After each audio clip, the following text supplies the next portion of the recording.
السلام عليكم ورحمة الله تعالى وبركاته.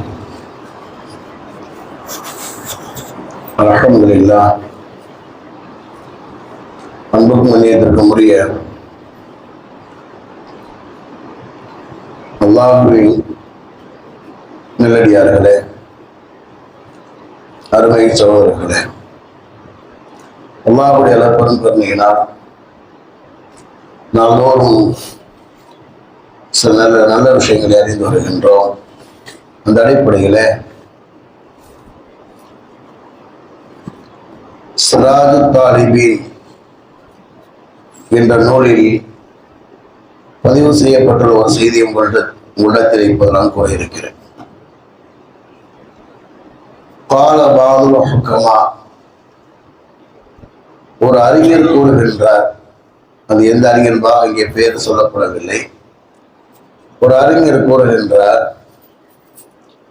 அர்பாத்துன் தலபனாக ஃபஅஹ்தானா துருக்கஹா,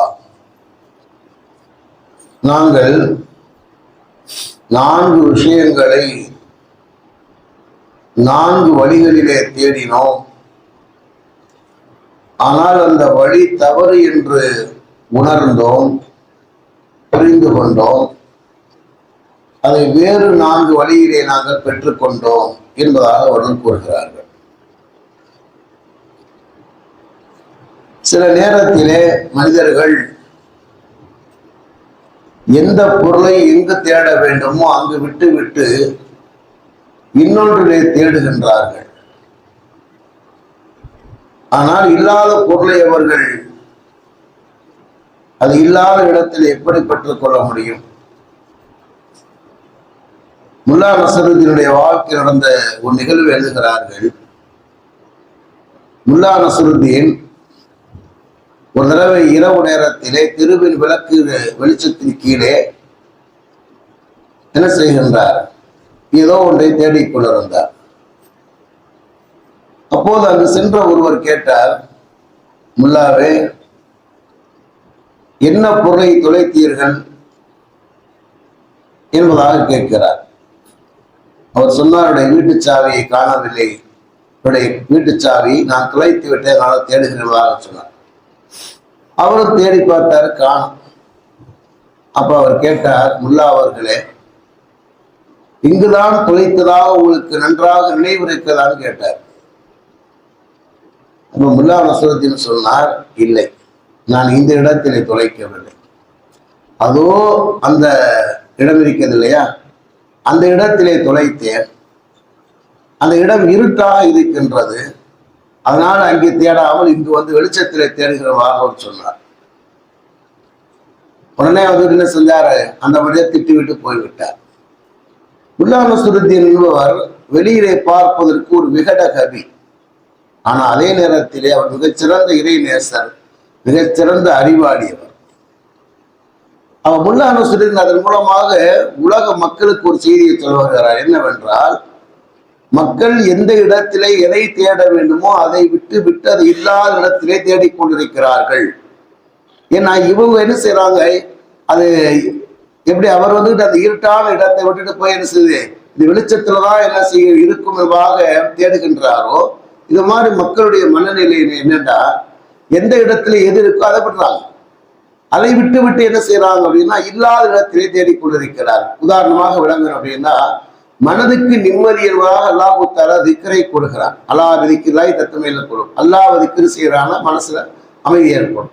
இன்னைக்கு எத்தனை மக்கள் வந்து அல்லாஹ்வுடைய திக்ரில நிம்மதியை தேடுகிறார்கள் இல்லையே. நிம்மதி வேண்டும்னா என்ன செய்யறது? ஒரு குரூப்பு பாவத்துக்கு போகுது, ஒரு குரூப்பு ஊர் சுத்த போகுது. புரியுதா? இல்லைன்னா ஒரு குரூப் என்ன செய்யுது அப்படின்னா, தேவையில்லாம யார்ட்டையாவது உட்காந்து அரட்டடிக்கிறது. ஃப்ரெண்ட்ஸுகளோட உட்காந்துட்டு அடுத்தவரை பேசி என்ன செய்யறது? அரட்டடிக்கிறது. நேற்று கூட நான் இதில் வச்சேன், குரூப்ல போட்டேன். அடுத்தவர்களை பேசுவதை விட்டு விடுங்கள், அல்லாஹ்விடத்திலே பேசுங்கள், அல்லாஹ்விடத்திலே நினைவு கூறுங்கள், மனசு அமைதி அடையும். வேணும்னா ஒரு மனிதனுக்கு வந்துட்டு எங்க எது இருக்கோ அதை விட்டு விட்டு இவங்களா ஒரு கற்பனை செய்து என்ன செய்யறாங்க, தேடுகிற நேரத்திலே அதை பெற்றுக்கொள்ள முடியாது. சரி, நேரம் ஆயிரும். இந்த மாதிரி சொல்கிறார் அந்த அறிஞர் கூறுகிறார், 4 விஷயத்தை 4 இருப்பதாக நாங்கள் தேடினோம். ஆனால் அது தவறு என்பதாக உணர்ந்து 4 பெற்றுக்கொள்ளும் சொல்லிவிட்டு ஃபர்ஸ்ட் சொல்றார், தலபுல் கினா ஃபில் மால் ஃபஇதாஹு ஃபில் கனா. செல்வ நிலையை நாங்கள் செல்வத்திலே தேடினோம். ஒரு செல்வந்தர்னா என்ன அர்த்தம்? செல்வந்தர்னா நிறைய செல்வம் இருக்க வேண்டும். எனவே செல்வ நிலை என்பதை செல்வத்திலே நாங்கள் தேடினோம். ஆனால் உண்மையில் இது செல்வத்திலே இல்லை, போதும் என்ற மனதிலே இருப்பதை நாங்கள் பெற்றுக்கொண்டோம். இது எல்லாமே ஹதீஸ்ல உள்ளதுதான் அவர் கூறுகின்றார். அப்ப செல்வந்தர்னு யாரை சொல்லுவோம்? நிறைய செல்வம் வச்சிருந்தாருன்னா செல்வந்தர்னு சொல்லுவோம். ஆனால் பெருமானாருடைய பார்வையிலே செல்வத்தை வைத்திருப்பவர் செல்வந்தர் அல்ல. எதை அல்லாஹ் அவருக்கு கொடுத்தானோ அதை அவர் பெற்றுக்கொண்டால், அதை நிறைவாக ஏற்றுக்கொண்டால் அவர்தான் செல்வந்தர். பெருமானா சொல்லுவாங்க, லைஸல் கினா கஸ்ரத்து இல்ம் வலாக்கின்னல் கினா கினன் நஃப்ஸ். அதிகமான செல்வம் உடையவர் செல்வந்தர் அல்ல, போதும் என்ற மனநிலை உள்ளவரே செல்வந்தரமாக பெருமானா சொல்வார். அப்ப ஒருவருக்கு நிறைய இருக்கு, ஆனா அதே நேரத்தில் அவருடைய மனசுல நிறைவு இல்லை அப்படின்னா அவர் ஏழை தான். ஒருத்தருக்கு குறைவாக இருக்கு, அல்ஹம்துலில்லாஹ். எப்படி இருக்கு? அல்ஹம்துலில்லாஹ், எனக்கு என்ன தேவை அல்லாஹ் தர்றாங்க, நல்லா இருக்கு, எந்த குறையும் இல்லைன்னா இவர் தான் செல்வந்தனமாக சொன்னாங்க. சரி, ஃபர்ஸ்ட். இரண்டாவதாக சொல்றாங்க,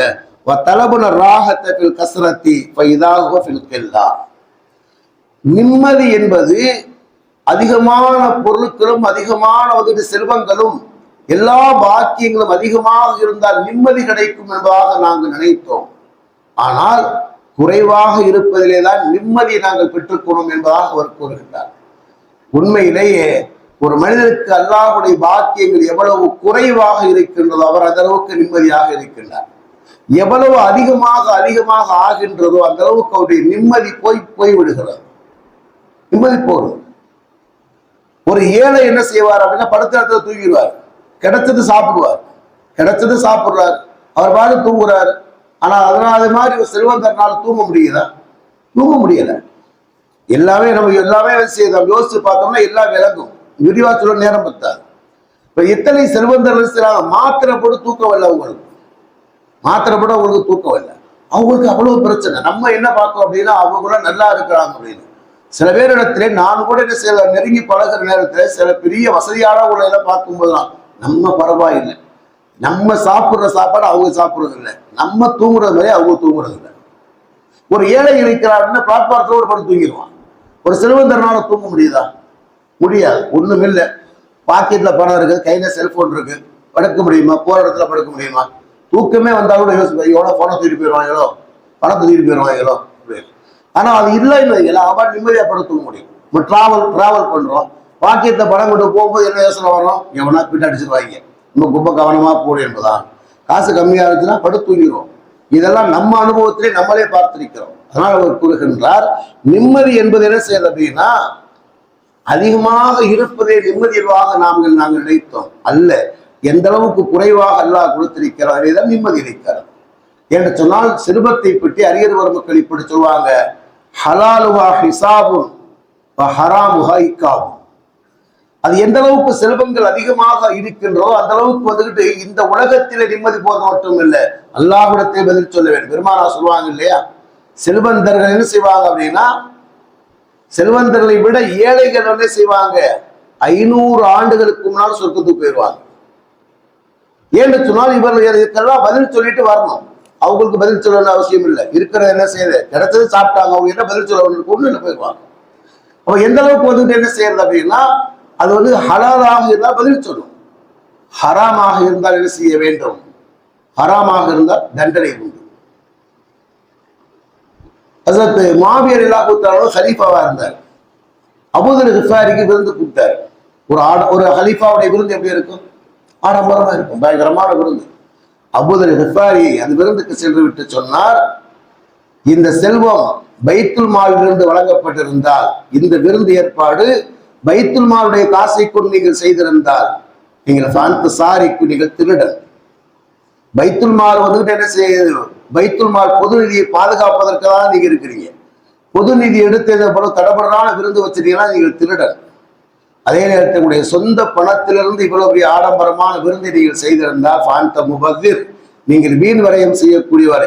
இன்னல் முபத்திர கானு இஹ்வான ஷயாத்தீன், வீண் வரையம் செய்யக்கூடியவர்கள் ஷைத்தான் சகோதரன் அல்லாஹ் கூறுகிறான் என்பதாக சொல்லி அவர் வெளியே போயிடுவார். என்ன செய்யறோம் அப்படின்னா, நமக்கு நிறைய இருந்தால் நிம்மதி என்பதாக நாங்கள் நினைக்கின்றோம் அல்ல, குறைவாக இருப்பதே தான் நிம்மதி இருக்கிறது. சார் மூணாவதாக சொல்றாங்க, தலபுனல் கராமத்தை ஃபில் ஹல்கி ஃபைதா ஹுவ ஃபி தக்வா. கண்ணியத்தை நாங்கள் மக்களிடத்திலே தேடினோம், கண்ணியத்தை மக்களிடத்திலே தேடினோம். ஆனால் உண்மையிலே கண்ணியம் என்பது இறையச்சத்திலே இருக்கிறது. அப்படின்னா மக்கள் நம்மை மதிக்க வேண்டும் என்பது வேறு விஷயம், மக்கள் நம்மை மதிக்க வேண்டும் என்பது வேறு விஷயம், அதுல போற்றுதலுக்குரியது. ஆனால் எல்லா மக்களும் நம்ம என்ன செய்ய வேண்டும், மதிக்க வேணும் அப்படிங்கிறதுக்காகவே, அதுக்காகவே நம்ம என்ன செய்யறது, தியாகம் செய்வது, அதுக்காகவே எல்லா காரியத்தையும் பண்றது. நம்மளை யார் எதுவும் சொல்லிடக்கூடாது, நம்மளை யார் எதுவும் சொல்லிடக்கூடாது அப்படிங்கிறதுலே நாங்கள் கவனம் செலுத்தணும். அல்லாஹ் சொல்வான், நீங்கள் திருப்திப்படுத்துவதற்கு சிறந்தவன் அல்லாஹ் என்பதாக. நீங்கள் மக்களை திருப்திப்படுத்த நினைக்கிறீங்க, ஆனால் அல்லாஹ்வை நீங்கள் திருப்திப்படுத்தி விட்டால் மக்களுடைய திருப்தி என்பது இயற்கையாக ஏற்பட்டு போயிடும். இப்ப என்ன நம்ம நினைக்கிறோம் அப்படின்னா, மக்கள் நம்மளை மதிக்கணும், மக்கள் நம்மளை மதிக்கிறோம், என்ன செய்யறோம், நம்ம யாரும் எதுவும் சொல்லிடக்கூடாது, அதுக்காக என்ன செய்யறது, சில நேரங்கள்ல அவங்களுக்கு பூரா ஜால்ரா தட்டுறது, அவன் சொல்றதெல்லாம் கேட்கணும், அவன் சொல்றதுக்கெல்லாம் ஜால்ரா தட்டணும் அப்படின்னு. நம்ம யாரும் எதுவும் சொல்லிடக்கூடாது, நம்ம எல்லாரும் மதிக்கிறோம், எல்லாரும் மதிக்கிறோமாக சொல்லி அதிலே நீங்கள் கவனம் செலுத்துகிறீர்கள். ஆனால் உண்மையான கண்ணியம் என்பது இறையச்சத்திலே இருக்கிறது. ஏன்னா அல்லாஹ் என்ன கூறுகிறான், கண்ணியத்தை பற்றி அல்லாஹ் குர்ஆனிலே கூறுகிறான், இன்ன அக்ரமக்கும் இந்த வாயத்துக்காக, நிச்சயமாக அல்லாஹ்விடத்திலே உங்களுடைய சிறந்தவர் யாருன்னு சொன்னால் இறையச்சமுடையவர். இறையச்சத்தோடு நடந்து கொண்டீர்கள் என்று சொன்னால் அல்லாஹ்விடத்திலே கண்ணியம் இருக்கும். அல்லாஹு தஆலா மக்களுடைய உள்ளத்திலே அல்லாஹு தஆலா அந்த கண்ணியத்தை ஏற்படுத்துவார். அதனால் என்ன செய்யுங்க, இறையச்சத்தை பற்றி பிடித்துக் கொள்ளுங்கள். நாலாவதாக அவர் கூறுகிறார், வத்தலபுன நியாமத ஃபி துஆமி வல் லிபாசி ஃபஇதாஹிய ஃபி சித்ரி வல் இஸ்லாமி. அருள்படை என்பது நல்ல உணவு, நல்ல உடை என்பதாக நான் நினைத்தோம். நல்ல அருள்படைனா என்ன, அல்லாஹுடைய நியாமத், அல்லாஹுடைய பெரிய நியாமத் என்ன, ஒரு நல்ல சாப்பிடணும், நல்ல சுவையா சாப்பிடணும், நல்ல விதவிதமா சாப்பிடணும், விதவிதமா ட்ரெஸ் உடுத்தணும் அப்படின்னா அது பெரிய அல்லாஹுடைய நியாமத் என்பதாக நாங்கள் விளங்கி கொண்டிருக்கிறோம்.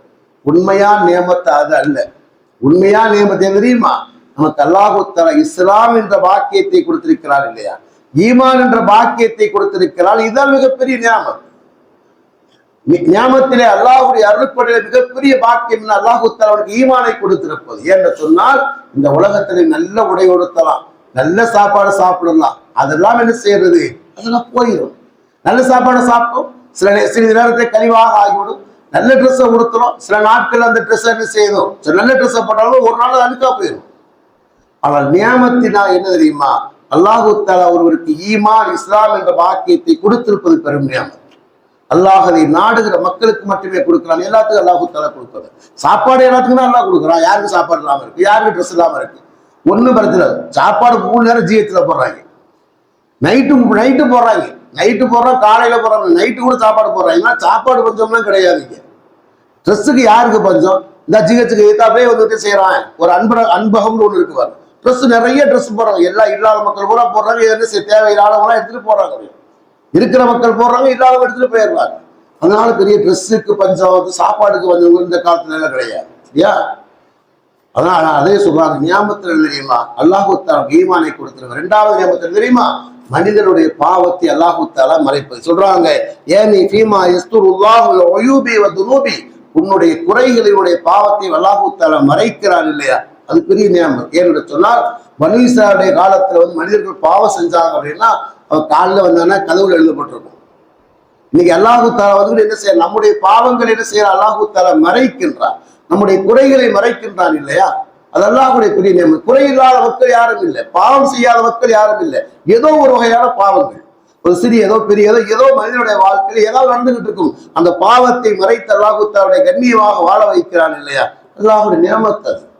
அதனால என்ன சொல்றாங்க அப்படின்னா, 4 விஷயத்தை நாங்கள் 4 தேடினோம், அது இல்லை, 4 தான் இருக்கிறது. என்ன இருக்கு, முதலாவது என்ன சொல்றாங்க, எங்களுடைய செல்வ நிலை என்பது நிறைய செல்வம் இருக்கிற தேவையில்லை, அல்லாஹ் கொடுத்ததை பொருந்தி கொண்டால் நீ செல்வந்தனாக இருக்கின்றாய். அது மாதிரி நிறைய இருக்கணும், நிறைய இருந்தா தான் நிம்மதி அப்படிங்கிறது இல்லை. எவ்வளவு குறைவாக இருக்கிறதோ அந்த அளவுக்கு நீ நிம்மதியாக இந்த உலகத்தில் வாழுகிறாய், மறுமையில அல்லாஹ்வுடைய தண்டனையிலிருந்து என்ன செய்கிறாய், நீ தப்பிக்கின்றாய். என்ன சொல்றாங்க, 3வது என்ன சொல்றாங்க அப்படின்னா, நம்ம கண்ணியத்தை எதிர தேடணும் அப்படின்னா மக்கள்கிட்ட தேடணுங்கிற தேவையில்லை. நீங்கள் இறையச்சத்தோடு வாழ்ந்தீர்கள் என்று சொன்னால் அல்லாஹ்விடத்திலே கண்ணியம் இருக்கிறது, மக்களிடத்திலே கண்ணியம் இருக்கிறது. அது மாதிரி அல்லாஹ்வின் நியமத் என்பது இருக்கிறதே, உணவும் உடையும் பெரிய நியமத் அல்ல, நமக்கு